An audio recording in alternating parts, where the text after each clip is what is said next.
Always welcome साथियों, digital class हमेशा आपके साथ विद्वानों। अपनी प्रोडक्शन इंजीनियरिंग सीरीज चल रही है। जो भी कंटेंट अब तक आपने पढ़ा है और आगे इस वीडियो में पढ़ने वाले हैं, सारा कंटेंट आपको पीडीएफ फॉर्मेट में अवेलेबल रहेगा। जिस तरह से मैकेनिकल इंजीनियरिंग, जनरल नॉलेज की अन्य सीरीज़ कंप्लीट अवेलेबल हैं, इस कंटेंट का इस्तेमाल आप SSC, RRB, state, JEE, GATE, BTech, AMIE के एग्जामिनेशन के लिए कर पाएंगे। इससे पिछली वीडियो में साथियों हमने जाना था किस प्रकार से पैकिंग फ्रैक्शन हम निकाल सकते हैं किसी भी क्रिस्टल स्ट्रक्चर का। कोई भी क्रिस्टल स्ट्रक्चर हो, किस प्रकार से बना हुआ है। समझ लीजिए किसी का घर बना हुआ है, उसमें कितने सदस्य हैं, कितनी जगह खाली हैं, कितने रूम हैं, कितने रूम बुक हैं, कितने खाली हैं। किसी होटल को समझ सकते हैं आप। किसी प्रकार का एग्जाम्पल लेकर अपनी क्यूरियोसिटी शांत कर सकते हैं। तो ये सब हमने डिटेल में जान लिया था कि इसके पास कितनी जगह है। तो अब जान लेते हैं साथियों, स्ट्रक्चर तो है, किसी का घर छोटा हो सकता है, किसी का बड़ा हो सकता है, किसी का रूम छोटा हो सकता है, किसी का बड़ा। इसी प्रकार से स्ट्रक्चर में भी यही सब देखने को मिलता है। तो किसके पास ज़्यादा स्पेस होगा, किसके पास कम होगा। इम्प्योरिटी किस प्रकार से एटम को आकर डिस्टर्ब करती हैं और अपनी जगह बना लेती हैं। तो इम्प्योरिटीज़ एंड स्पेस के बारे में अब हम इस वीडियो में जानने वाले हैं। जैसा कि यहाँ आपको बीसीसी स्ट्रक्चर दिखाई दे रहा है, यहाँ पर एफसीसी स्ट्रक्चर दिखाई दे रहा है। दोनों की आप कंपैरिजन करते हुए चलेंगे तो चीज़ें समझ में आएंगी आपको, कहाँ स्पेस ज़्यादा है, कहाँ कम है, और इस स्पेस से क्या फ़र्क देखने को मिलता है, क्या बदलाव आ जाते हैं जीवन में दोनों एटम के अरेंजमेंट में। तो ये सब डिटेल में जानने वाले हैं। अभी आप देख लीजिए बीसीसी, ये स्ट्रक्चर देखने को मिल रहा है। ये कॉर्नर एटम है, आप देख सकते हैं, और बॉडी सेंटर में एक एटम है। इसके आगे पीछे भी होंगे, जो आप 3D में देखना चाहें तो 4 आगे नज़र आ रहे हैं आपको, 4 इनके पीछे होंगे। ये सब आपने डिटेल में जान लिया था, और आप चाहें तो पिछली वीडियोज़ का रेफरेंस ले सकते हैं किस प्रकार का स्ट्रक्चर होता है। अब यहाँ पर साथियों इसमें इम्प्योरिटी आएगी। जैसे कि मान लेते हैं पानी है, पानी भरा हुआ है, इसमें अब नमक डाल देते हैं, इसमें घुल जाएगा। पानी का स्ट्रक्चर H2O है, लेकिन इसमें नमक डाल देते हैं, NaCl डाल देते हैं, तो अशुद्धियाँ मिल जाएंगी। तो इनका अरेंजमेंट भी चेंज हो जाता है। इसी प्रकार से आप देख सकते हैं जो एटम जुड़े हुए हैं किसी मेटल मटेरियल के, उनमें आप इम्प्योरिटी डालते हैं, अशुद्धि डालते हैं, तो वो घुल जाती हैं। तो घुल कर ये तो है ही नहीं, वो अलग रह जाती हैं, एक दूसरे से साथ बना लेती हैं। समझ लीजिए कोई किसी से यारी दोस्ती बना लेता है, 2-4 किसी के यार बन जाते हैं, 2-4 किसी के बन जाते हैं, उन्हीं के साथ जीवन यापन करने लगते हैं। तो इसी प्रकार का अरेंजमेंट यहाँ देखने को मिल रहा है। इस एटम के साथ ये इम्प्योरिटी ऐड है, इसके साथ भी इसका कनेक्शन है। इस एटम के और इस एटम के मध्य में भी एक इम्प्योरिटी आ गई है। इसी प्रकार से जगह जगह जहाँ जगह मिलेगी इम्प्योरिटी आ जाएंगी। ये सारा काम अब साझेदारी से चला रहे होंगे। ये आप कह सकते हैं अभी तक जीवन में सिर्फ यही फैमिली मेम्बर थे, अब नए नए फैमिली मेम्बर आ गए हैं, सभी की शादी करा दी गई है, इनके साथ रहने के लिए कुछ और लोग आ गए हैं, रिश्तेदार आ गए हैं, घरवाली घरवाला जो भी कुछ है आ गया है और साथ रहने लगे हैं। इस प्रकार से अशुद्धियाँ अपना रोल अदा करती हैं स्ट्रक्चर अरेंजमेंट में। अब यहाँ पर डायमीटर होगा एटम का। अब ये डायमीटर किसका होगा, यहाँ पर आप देख रहे हैं ये इम्प्योरिटी है, किसी प्रकार की अशुद्धि मिली हो सकती है, तो इसका डायमीटर ये होगा। तो अब यहाँ ये रेडियस होगी, इसके नीचे तक आएंगे ये डायमीटर, फिर ये रेडियस, क्योंकि आधा ऊपर है, फुल डायमीटर है तो ऊपर रेडियस काम में आ रही है, इसकी रेडियस ऊपर वाली बची हुई है, तो दोनों की रेडियस और ये डायमीटर इसकी एज लेंथ के बराबर होगा। अब बात की जाए एफसीसी क्रिस्टल स्ट्रक्चर की, तो ये किस प्रकार का होगा, सेम इसी प्रकार का स्ट्रक्चर होता है। इसमें क्या है, बॉडी के सेंटर में होता है, और एफसीसी में क्या होगा, ये फेस है, चारों कॉर्नर पर इसके फेस पर भी एक एटम होता है। तो स्ट्रक्चर अलग अलग होते हैं, ये सब हम जानते हैं। सीरीज़ की पिछली वीडियोज में ये सब डिटेल में कवर कराया जा चुका है, आप जाकर वहाँ भी देख सकते हैं। अब यहाँ पर इसकी एज लेंथ कितनी है साथियों, ये एटम है, एक एटम का डायमीटर होता है, ये वाला पार्ट रेडियस के बराबर होगा, इसकी रेडियस इसके बराबर होगी। इम्प्योरिटी है फुल डायमीटर के बराबर, तो ये भी यहाँ पर 2 रेडियस हैं और 1 डायमीटर है इम्प्योरिटी का। तो इस प्रकार से इसकी एज लेंथ कंप्लीट होती है। अब ये साथियों एफसीसी और बीसीसी ये किसी एक ही मटेरियल के अलग अलग टेम्परेचर पर अलग अलग क्रिस्टल स्ट्रक्चर हो सकते हैं या होते हैं। ये सब आपने जान लिया होगा वीडियो की पिछली वीडियोज़ में जो आपने देखे हैं सीरीज़ के, या फिर आगे और आप डिटेल में जानेंगे तो आपको और पता चल जाएगा इनके बारे में। ये सारी चीज़ें एक दूसरे से जुड़ी हुई हैं। जैसा टेम्परेचर आयरन का हम करते हैं तो डेल्टा आयरन देखने को मिलता है, गामा आयरन देखने को मिलता है, अल्फा आयरन देखने को मिलता है, स्ट्रक्चर अलग अलग चेंज हो जाता है। ये सब आपने डिटेल में पहले भी जान लिया होगा। तो इस प्रकार का अरेंजमेंट रहता है इनके अंदर, तो इस प्रकार से इसमें इम्प्योरिटी आ सकती है।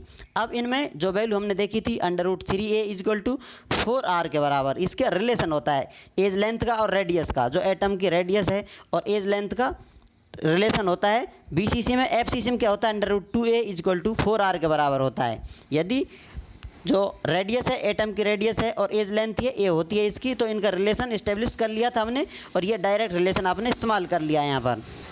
अब अपन यहाँ पर किसी एक की बात करते हुए जाएंगे, नेक्स्ट वीडियो में वो दूसरा पार्ट कवर कर लेंगे। तो आप समझ लीजिए एज लेंथ किसके बराबर है, जैसा आपको बताया था r के बराबर 2 रेडियस हैं और 1 डायमीटर है इम्प्योरिटी का।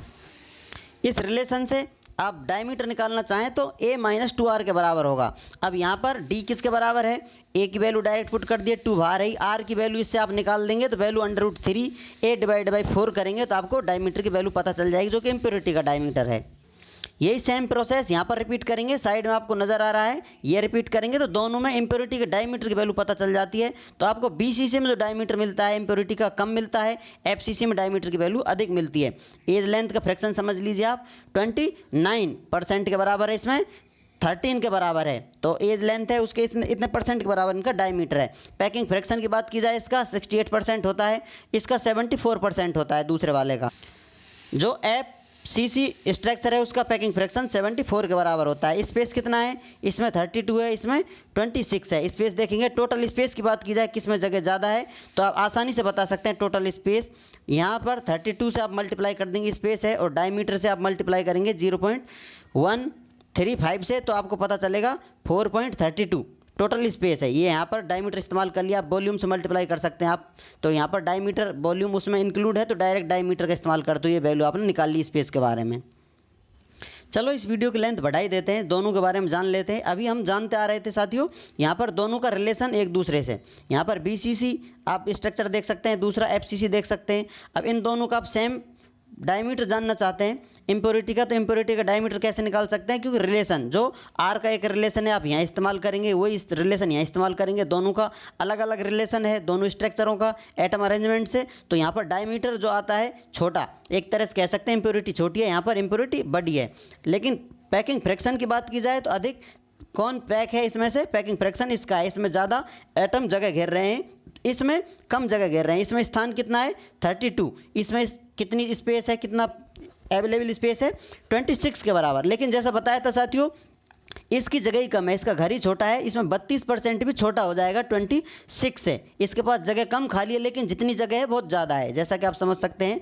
एक सीट की बात की जा रही है यहाँ पर, दूसरा एक सोफे की बात की जा रही है, एक तरह से कह सकते हैं। यहाँ पर जगह बता रहा है अपने साइज़ के हिसाब से बता रहा है, और यहाँ पर हो सकता है इस प्रकार का अरेंजमेंट है इसका, तो इसमें जगह होगी एक कॉर्नर की और इसमें एक कॉर्नर की जगह होगी, तो उस जगह की बात की जा रही है। जगह देखने में परसेंटेज भले कम लगे लेकिन स्पेस इसके पास अधिक होता है। अब ये अधिक कैसे है, इसे पहचानने के लिए आप डायरेक्ट देख सकते हैं।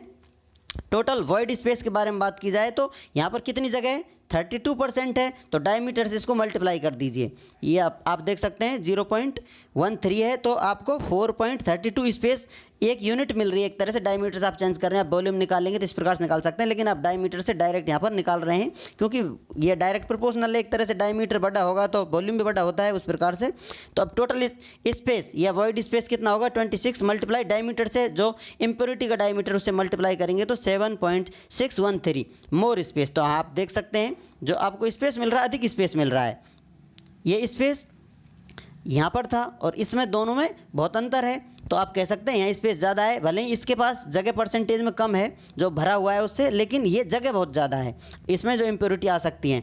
अब इससे क्या फ़र्क पड़ रहा है, इससे फ़र्क पड़ रहा है साथियों फ्लेक्सिबिलिटी में, डक्टिलिटी में, टफनेस में एंड हाई स्टेबिलिटी में, हाई सॉल्युबिलिटी में। जैसा कि एटम पास पास होंगे, अशुद्धियाँ पास पास होंगी, तो एक तरह से मेटल ब्रिटल मटेरियल होगा, उसमें जगह नहीं होगी एक दूसरे को एडजस्ट करने की। और यहाँ पर इनके पास जगह होती है, जगह ज़्यादा है तो इसमें एक दूसरे को एडजस्ट करने के लिए झुकाव होता है, फ्लेक्सिबिलिटी होती है, डक्टिलिटी होती है, टफनेस होती है और हाई सॉल्युबिलिटी होती है। इसमें कुछ आप मिलाएंगे तो बहुत जल्दी उसको एब्जॉर्ब कर लेगा, सोख लेता है, मिलने देता है अपने आप में। जैसा आप इस स्ट्रक्चर से देखना चाहें, इसको आप मोड़ेंगे तोड़ेंगे तो इसमें जगह नहीं है बहुत ज़्यादा, इसमें जगह आपको देखने को मिलेगी। तो जैसे यहाँ जगह देखने को मिल रही है, इस प्रकार जगह देखने को मिल अधिक होगी, तो इनको आप दबाएंगे, कंप्रेस करेंगे तो प्लास्टिक डिफॉर्मेशन इनमें चेंज आएगा जो आसानी से एक्सेप्ट कर लेगा और ये चेंज होता हुआ चला जाएगा। इसमें डिफॉर्मेशन होने के ज़्यादा चांस होंगे, ये ब्रिटल नेचर का बिहेवियर शो करेगा। तो आप कह सकते हैं तो स्पेस होता है, उस स्पेस का बहुत इंपॉर्टेंट रोल होता है और इसी वजह से चीज़ें डक्टाइल या ब्रिटल होती हैं, फ्लेक्सिबिलिटी होती है, क्यों चीज़ें एक दूसरे को एक्सेप्ट करती हैं, क्यों चेंज आते हैं, क्यों नहीं आते हैं। ये सब इस स्ट्रक्चर से, इस कंपैरिजन से आपको आसानी से समझ में आ रहा होगा किस स्ट्रक्चर में ज़्यादा चीज़ें बदलाव सहन कर सकती हैं या बदलाव शो कर सकती हैं। इस अरेंजमेंट से आप समझ सकते हैं यहाँ पर जो घर की बनावट है छोटा घर बना हुआ है और यहाँ पर इनके घर की बनावट है जो बड़ा घर बना हुआ है। एक तरह से इसमें जगह भी कम होगी और इसमें जगह ज़्यादा होगी कंपैरिजन में देखा जाए तो। अब ये स्ट्रक्चर क्यों चेंज होते हैं, किस प्रकार से होते हैं, जैसा आपको बताया था टेम्परेचर के वेरिएशन करने से चीज़ें बदलाव कर लेती हैं अपने आप में। जैसा कि पहले आयरन इस प्रकार का होगा, दूसरा इस प्रकार से हो जाता है, फिर दोबारा वापस एक दूसरे की स्ट्रक्चर चेंज करते रहते हैं टेम्परेचर के हिसाब से। ये सब आयरन कार्बन डायग्राम हम डिटेल में जानने वाले हैं। उम्मीद करते हैं विद्वानों वीडियो में दी गई अब तक की जानकारी आपको अच्छे से समझ में आई होगी। अभी भी आपका कोई कन्फ्यूजन है तो आप हमसे कमेंट कर पूछ सकते हैं। साथियों आप चाहें तो कांटेक्ट कर सकते हैं, कांटेक्ट लिंक आपको वीडियो डिस्क्रिप्शन में मिल जाएगा। वीडियो को अंत तक देखने के लिए, चैनल को सपोर्ट करने के लिए आपका दिल की गहराइयों से बहुत बहुत धन्यवाद। मिलते हैं नेक्स्ट वीडियो में, तब तक पढ़ते रहिए, व्यस्त रहिए, मस्त रहिए। जय हिंद, वंदे मातरम।